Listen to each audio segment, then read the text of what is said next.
tan daawadayaal waxaad ku soo dhawaataan barnaamij ku saabsan hab loogu ururinayo sanduuq loogu ururinayo deeqda kala duwan ee loogu talagalay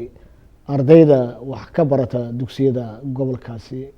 maamul goboleedkaasi Puntland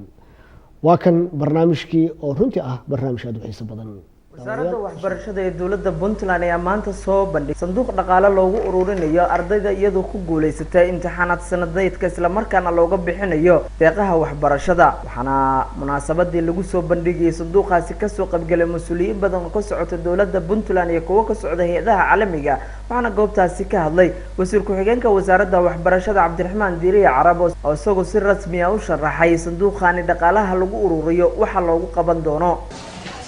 dadka maanta halkaan wada fadhiya marka laga reebo dhalinyarada hadda wax soo baratay aqoon-yahanada ah waxaan filayaa inay wax ku soo barteen runtii ilaa dugsi hoose ilaa heer jaamacadeed si bilaash xilligaas dowlad buu ahaa ardadana waxaa dabaraysay aqoontooda mid gudo iyo mid dibadba dowladda ayay ahayd burburkii kadib haddii yacni sistemo iyo maamulo la sameeyey runtii qolo waliba meelha ka gaadhee dowladda Puntland waxay isku taxalluqisay ilaa xad inay waxbarashada qaabto farqad. We had a government in place, we had ministries, but and we had then we had the war, but the Ministry of Education in Puntland and Puntland in general are doing. Sida tii sanadkii soo dhaafnay 2009 ardadii aan dibadda u dirnay marka laga reebo kuwayaga waalidiintooda dabaraya waxaa jiray kuwo dowladdu ay naga taakulaysay for example saddexdii arday ugu sareysay sanadkii 2009 ardayga ugu sareeyay madaxtooyada ama dowladda ayaa bixinaysay scholarshipkiisii wasaaradda waxbarashaduna hal arday bay ka bixisay scholarshipka hay'adda African Education Trustna hal arday ayay ka bixinaysay muxuu ahaayay ardayga jaamacadiisa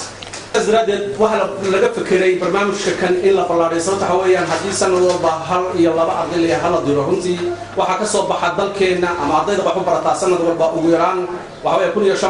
1500 ay min ilaa 1300 ardayba sanadii ugu dambeeyay imtixaanka fariisanayay grade ka wanaagsan ee had iyo goor aan u raadino deeqdana aad iyo aad u badan yahay sidaas daraadeed dadkii ka fikiray ama wasaaraddu hindisihii ama fikirkii arinta keentay taas ayay ahayd as you all know we have hundreds of students who racing oo sameynayna yani mustaqbalka ardada ee sanad walba soo baxaya runtii inay qayb lixaad ka wada qaadano ka dowlad ahaan sidii uu wasiirku ka dhawaajiyay ka shacab ahaan ganacsatada culimada aqoon-yahanada hay'adaha runtii gacanta kula jira waxbarashada dalka kan runtii waxa loo baahan yahay dhammaanteed inaynu ka wada qayb qaadano oo aynu kula qaadano mustaqbalka iyo ayatiinka ardadeena iyadoo laga gudbayo marxaladaha had iyo goor aynu ku jirnay ah inaynu had iyo goor hayo mas'uuliyiin badan oo iyagu ka soo qayb gashay munaasabadda sanduuqaasi wasaaradda waxbarashada Puntland ay ku soo bandhigaysay ayaa iyagu goobtaasi ka hadlay si weyn u soo dhaweeyay sanduuqan ee la sheegay in dhaqaale loogu ururinayo ardayda imtixaanaad sanadeedka ku guuleysata si deeq waxbarasho looga bixiyo waxaana sanduuqani uu noqonayaa kii labaad oo la sheegay in dhaqaale lagu ururinayo iyadoo ay dhawaan hore u soo bandhigtay maamulka gobolka Nugaal sanduuq lagu ururinayo dhaqaale isla markaana wax loogu qaban doono gobolka Nugaal